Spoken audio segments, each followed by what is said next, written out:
this hour together. It's a mix of one, clearly India is very much on the agenda from Shefali's terrific work. So we're gonna almost do the same a little bit, talk about each person's, how they built their careers and platforms, but then how also they're using those platforms to talk about issues. So I want to begin, we'll begin with, I guess, each of you and talking a little bit about some of your work. And so first, I know you were not supposed to ask now, like, what are you wearing? But how can you not ignore Bhumi?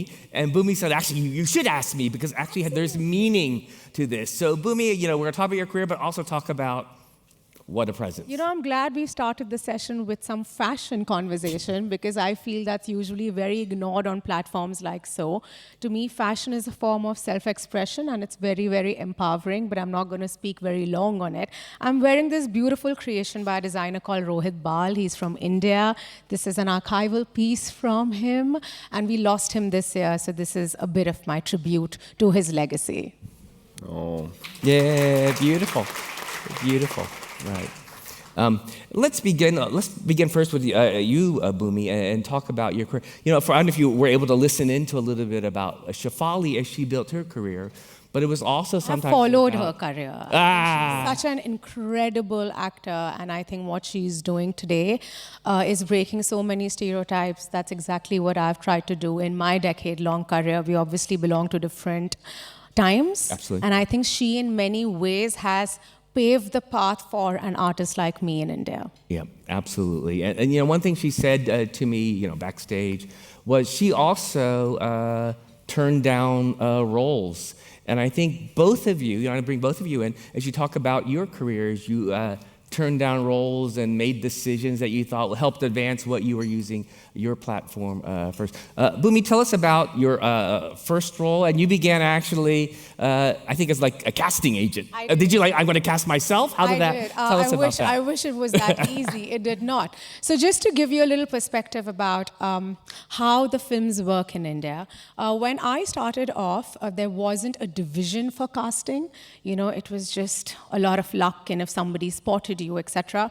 I always wanted to be an actor. I'm living my dream, every bit of it. But growing up, I didn't really see women like me on screen. I didn't feel seen. I didn't feel represented. So every time I told somebody within my circles that I want to act, I was made fun of. But that rejection, every time I heard a no, gave me a lot of fire. And I was like, I'm going to show you. I am going to do this. And I did. My first film was a beautiful film called Dam Laga Ke Haisha. The film was about a girl who might not fit what your regular beauty standards are. She was a larger, a plus-size girl. I hate using that word, but for the sake of this audience that might not know my work, I'm just going to use it. She did not fit into the skeleton that the society makes where beauty standards are concerned. And it's a romance between a guy who's not educated, who hasn't achieved anything in life, but he always makes the girl feel lesser because she isn't your generic terms of what beautiful is. And she breaks all of those shackles, and she, by the end of it, is victorious. I think this is the best way that I can sum it up. But what was beautiful about that experience was that, yes, it gave me an opportunity to live my dream, but also what happened after that film released, it went on to become a huge success. But that's when I realized how powerful cinema can be. Cinema helps create empathy. In India, there's a lot of stigma, a lot of taboo around a lot of things that can't be spoken of. Cinema eases that conversation. And when empathy is turned into something actionable, to me, that's advocacy. Yep. And that's how I use my platform. And my first film gave me clarity on the trajectory that I want to follow. And it gave me the courage to say no to many, many things that didn't fit into that bracket. Yeah, I want to bring in Ross. So first, again, you got to see their body work. I'll show some photos later of some of the work, but I wanted it to be like a dinner conversation. And so Ross, it's also kind of weird. So I'm up late streaming both of them on TV last night as my homework for the session. And so I saw Ross 2 days ago, I can't remember. And what should I watch? And you said 13 Reasons Why. And I don't know if you know, 13 Reasons Why was one of the most discussed Netflix series in the US. And it's really, I don't say it sounds horrific, but it's a little bit depressing. It's really about a high school and a teenage girl kills herself. And so the series, and it made like 4 seasons, begins with all kinds of warnings. If you're thinking about, suicidal issues, maybe you don't want to watch this, or you should watch it with a parent and others. And the 13 reasons, the character makes a tape for 13 people, pretty much. And it's like, this is how you contributed to my suicide. I mean, such a dramatic, powerful, much discussed story. Ross, tell us about your role, how that came about, and what did you think when you made that series? And you were younger then. Yes. And so Ross, we were saying, some people say you're Singaporean American, but it's really not right. He is born in Singapore, but he's really all American, and he went to high school, like in my school district. Yeah. But his mom is Malaysian, Chinese. Your dad is American. You did all the homework. Man. I had to read so many articles and watch so much stuff, but isn't that more fun than reading about quant? I don't know. So tell us about that role, and then we'll get back more into both of you in terms of the things you had to do to build these platforms. Sure. So in 13 Reasons Why, I was one of the reasons, which is a little depressing on my end, but I was seen as one of the nicer of the reasons. He was the nicer. I was the nice reason for misinterpreted. But no, I mean, Bhumi, what you just said about how media helps break conversation, it helps break the ice. That's exactly what this show did. Before 13 Reasons Why, there were not a lot of shows or movies that talked about mental health and help parents talk to their kids about what was going on in high school. And the number one thing that brings me a lot of pride of being part of that was, I to this day, no matter what country I'm in, I do have people come up and say, this show made me feel less alone. Because when you're a teenager and you're going through high school, maybe you're not the popular kid, maybe you don't fit the beauty standards, or you're not the muscular jock, you think you're the only person in the world that feels that way. And the fact that we were able to make a show that resonated around the world through Netflix, and that everybody from every culture was able to connect to it, that was a big source of pride for me, and I'm so happy that I was able to be a part of that. But leading up to that, when we talk about changing stereotypes and everything, in Hollywood, we all know here that the portrayal of Asian men in Hollywood for 100 years hasn't been the best. We were either just martial artists, or we had heavy accents, and we were engineers, and we were IT people, and that's about it.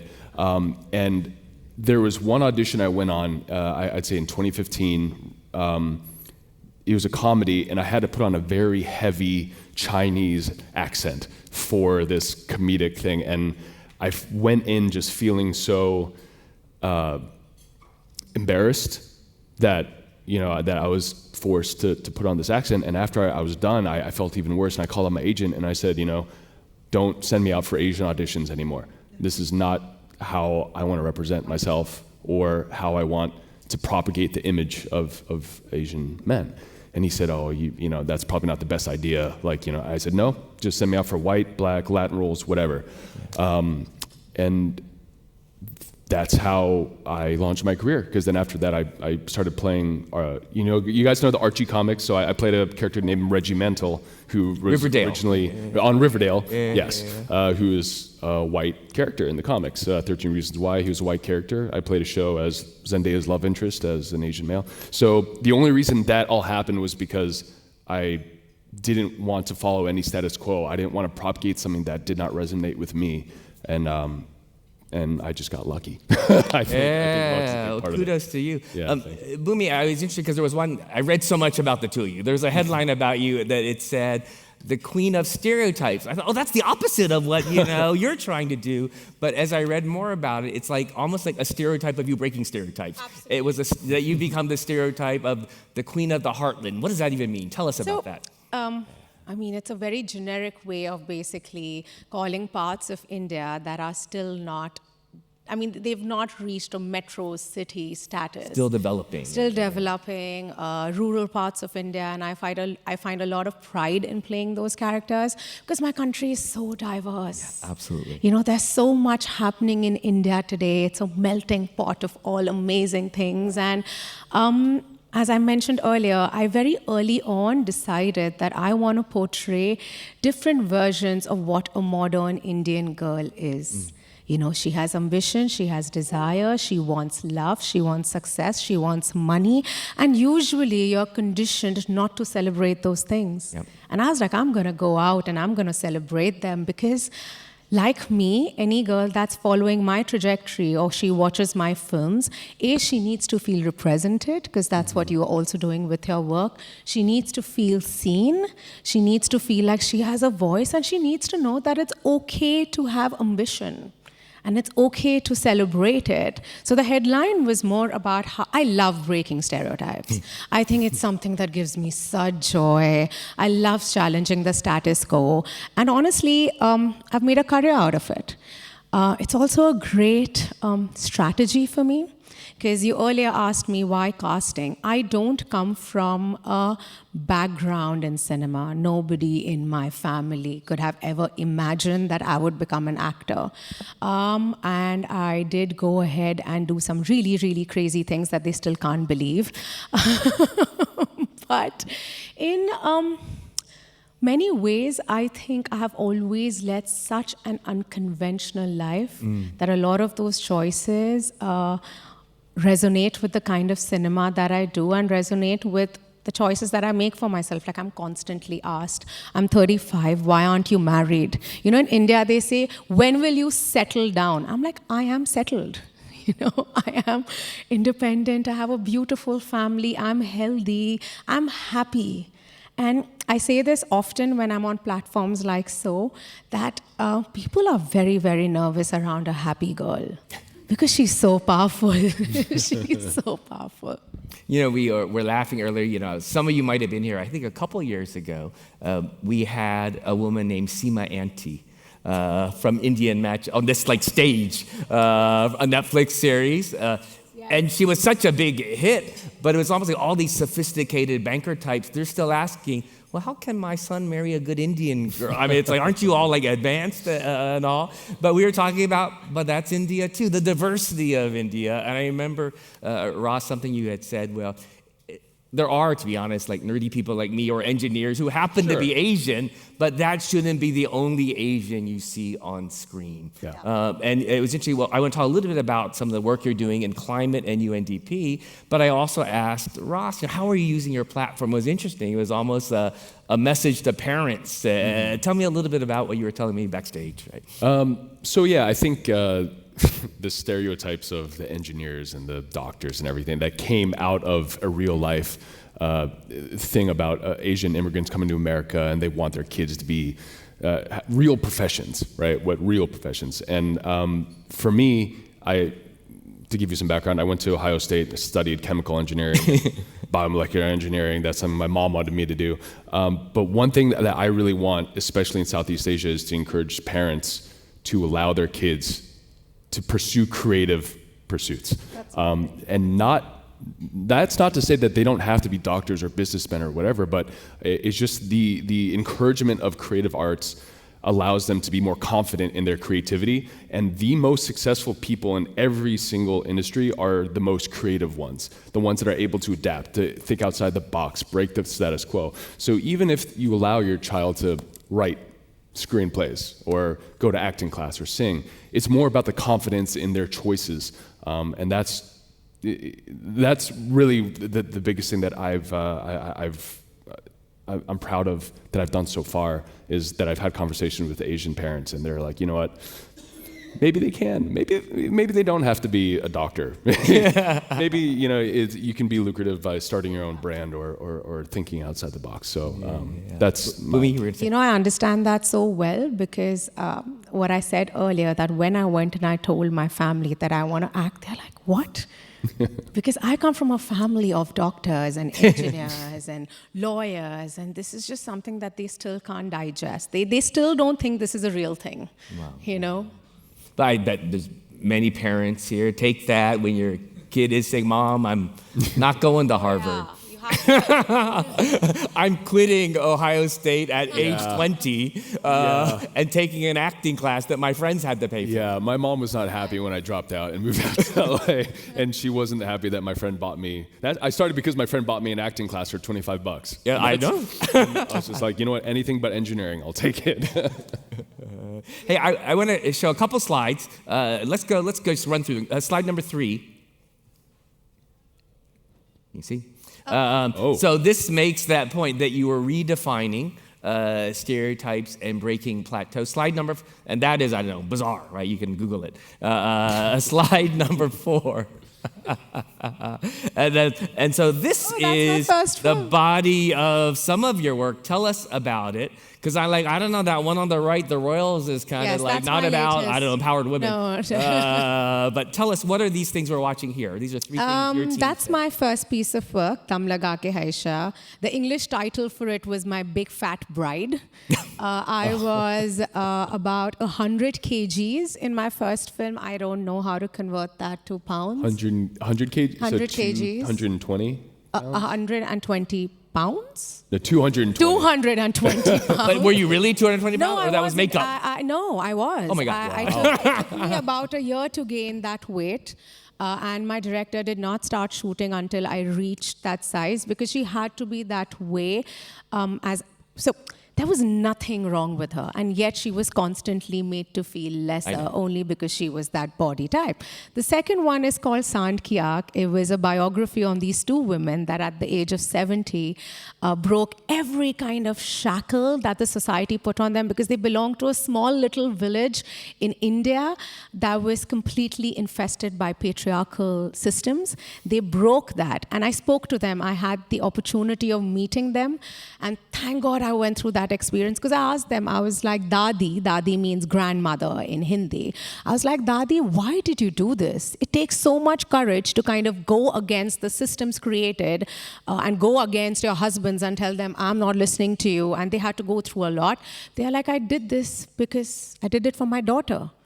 I wanted to make sure that we create an ecosystem for them where they did not have to follow the systems that we had to follow. They lived in a parda for many, many years.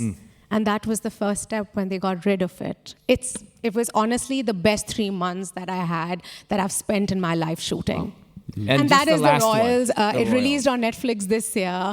It is very away from the work that I have done, but I wanted to experiment with something more indulgent, fun. It's a romance, it's rom-com, it has every kind of trope that the genre needs, and it was really, really well received.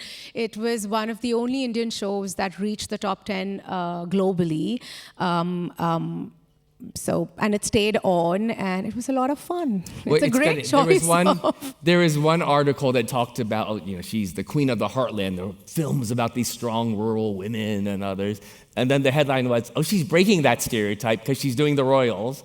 And your team said, if you're going to watch 3 things, watch him in this sequence, and the last is the Royals. So I'm embarrassed. I watched the Royals. And it's not the Bridgerton, but it's kind of like it because it's set in the modern era. She's like a CEO, actually. She is. She is the CEO of a unicorn. But look, for me, I don't want to be boxed. I don't want to be defined by a particular thing.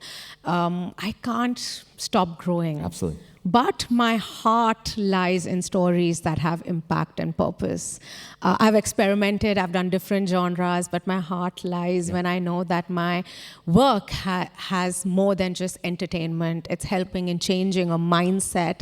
It's helping in uplifting communities, especially in my country. I wear my nationality as a badge of honor, and I really want to do everything in my capacity to make sure that I can help as many as I can in my country. Absolutely. Ross says you heard this, and yeah, I remember you said it's almost the opposite, where now you're coming, like you went from Asia on the way to the U.S., and now your goal, you want to use your platform to do things out in Asia. You're beginning to produce stuff, or tell us about some things you're working on right now as part of that. So I've been spending a lot of time in Southeast Asia the last few months because I still think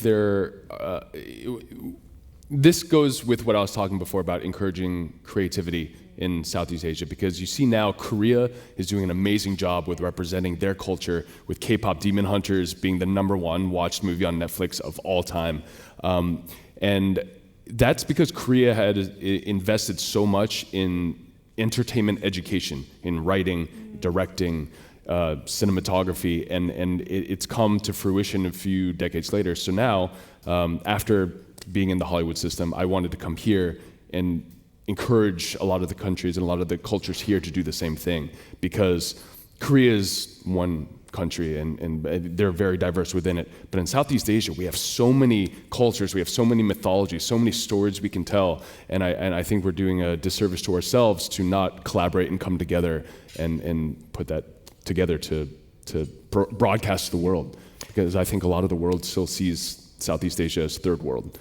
Yep. What are you working on right now? Where can you say? Are you auditioning? Or I have a couple of films coming out, but mostly I have a few scripts that I'm producing, and I'm meeting with a lot of production companies here, and also with Korean to do some co-productions. So I'm just trying to grind out some work here. I remember one thing you had said though was just notion of creative content, entertainment can bridge, and this idea. Well, maybe there's a story of China and India, yes, or the old Silk Road. Tell us a little bit. What were you thinking when you shared that with me? I mean, going back to the idea about how I think these our communities and our cultures are so fragmented. So speaking about India and China, they've had a border for time immemorial, and there has to be stories that happen between the two, but we don't see any. We don't see any romances. We don't see any action. We don't see any dramas that are just a mixing of these two cultures. But the thing is that it's not that it doesn't exist, it's just we don't shine light. For instance, in Western China, you can see mosques with Chinese writing on them. And these are natural fusions of culture and stories. I'm writing a show about the Silk Road, about these two guys going from Rome to China, and you get to meet the pre-Indians and the pre-Qatari tribes and the pre-Iranians. So these are all stories that we don't have to create out of thin air. They exist, and there's thousands of years of these stories that we can tell.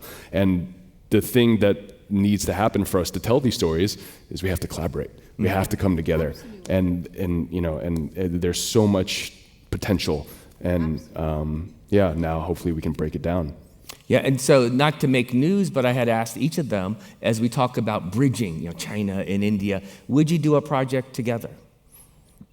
Yes. Let's do it.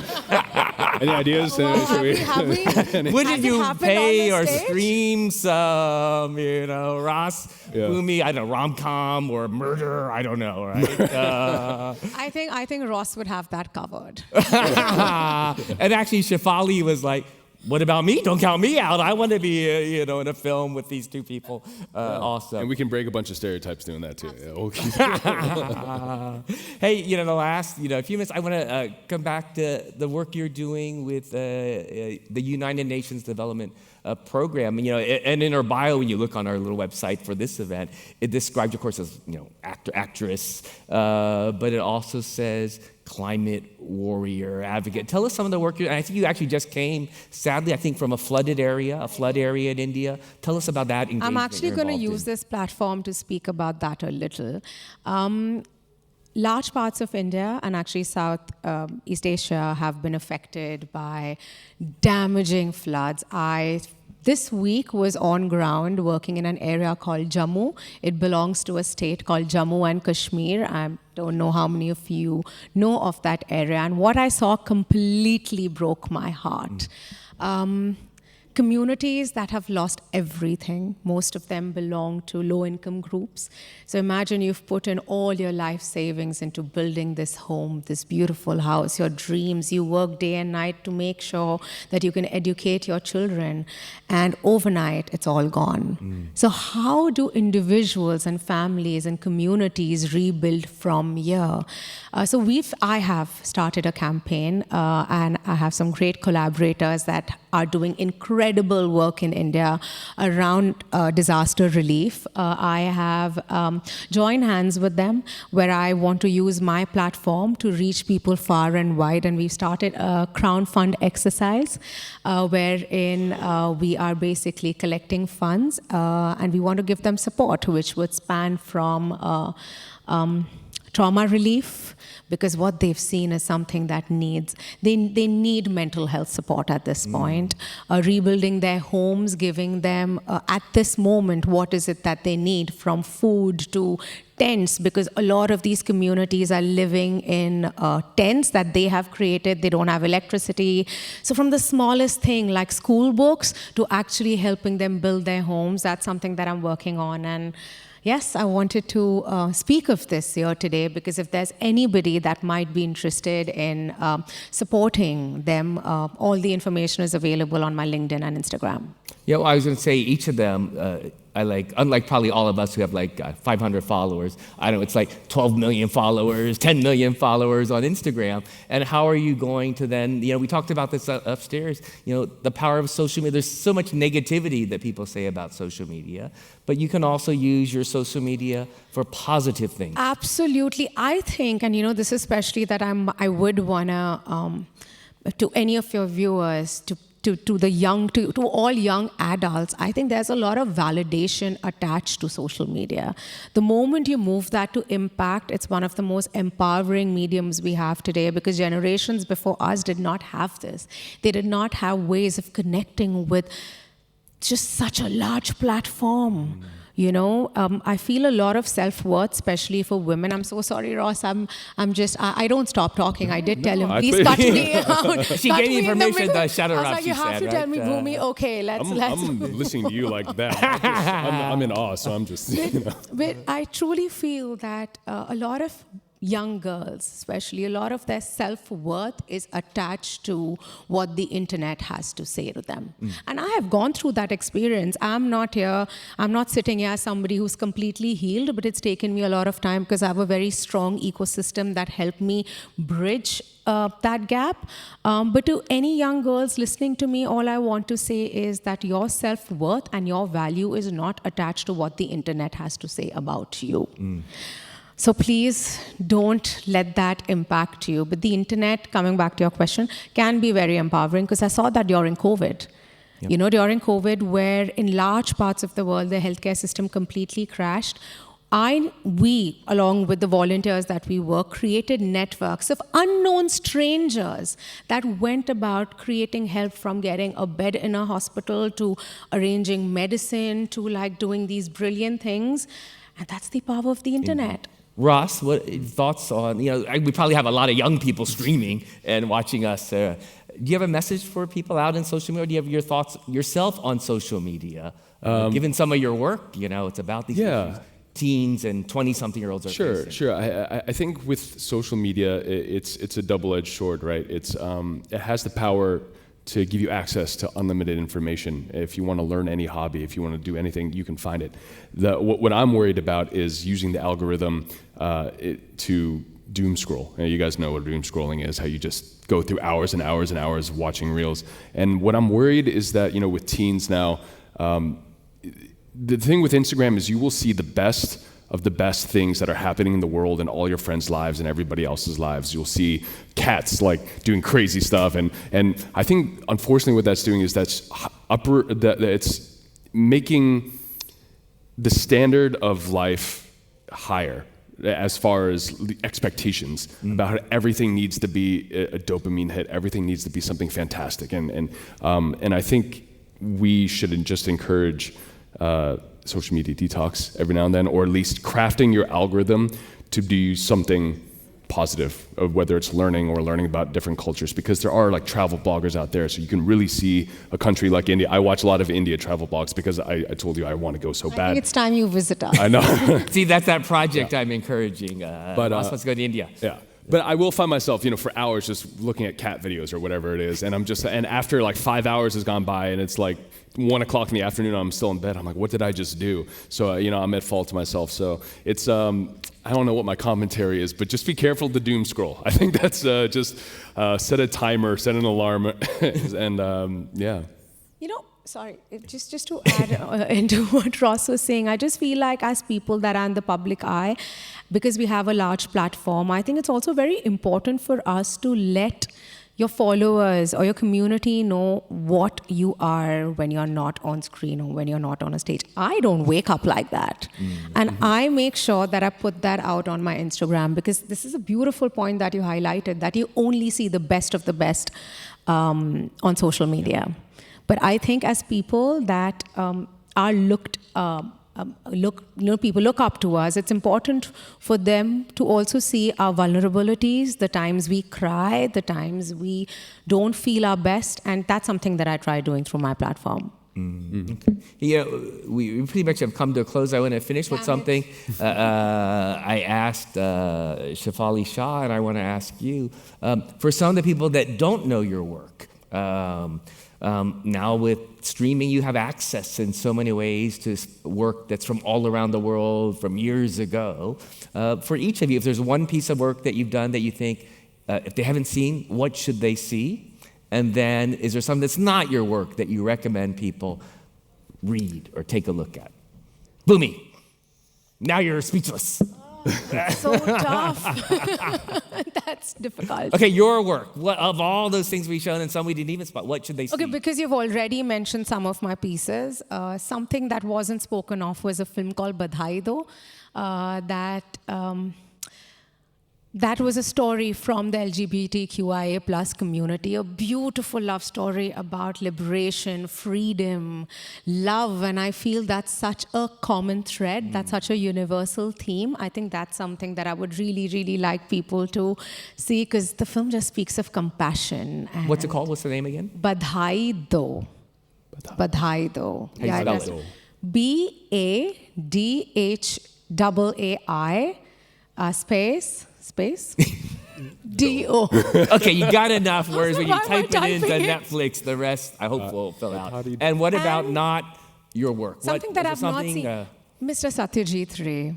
What's it called? Mr. Satyajit Ray. He was a director of the ages. The first time a film from India that went on to Cannes was a film called Pather Panchali. I don't remember the year, but I think it was before the 1950s. And I feel his work is not celebrated enough. A lot of international directors have actually taken inspiration from his work. And you must, and so should you, because you are an artist. You'll just enjoy what he did back then, because again, his themes were about compassion, liberation, freedom, breaking patriarchal chains and systems, and he's just so brilliant. Beautiful.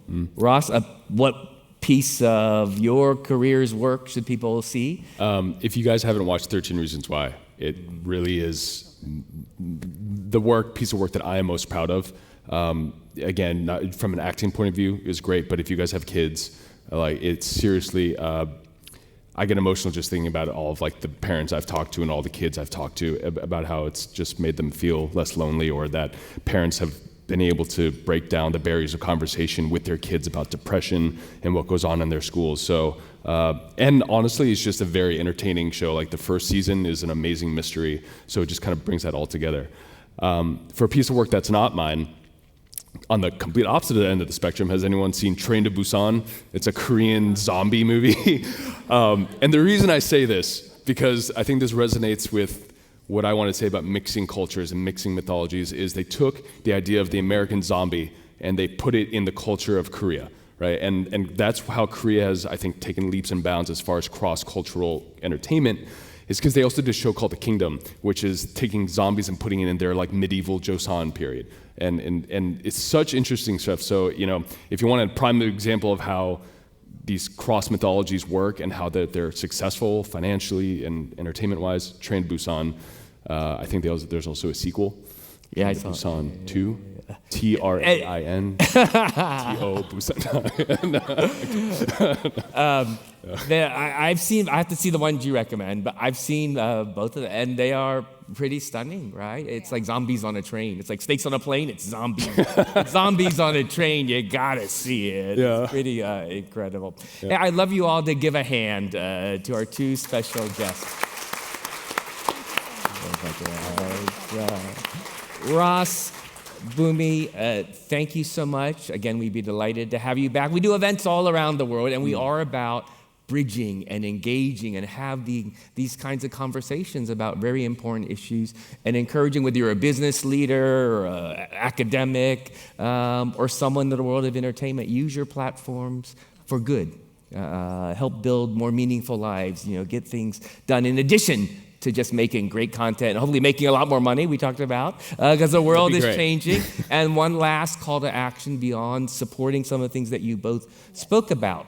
Flood victims in India, there's a lot of stuff online. That was UNDP, but other organizations are also very much, and we'll probably hear from you more in the future about some of your own philanthropic foundation work and others. So that's a preview. And then likewise, Rossi, we hope to see more of you out here. Not that we don't want you back in Virginia, but that you're spending more time here regularly with this goal, again, of telling stories from Southeast Asia. And that will include partnering with some of you. And like today we had the former head of the Motion Picture Academy, and she's focused on raising money to tell more Asian stories and more Asian American stories. So I hope both of you will be part of that effort. Thank you so much. Thank you.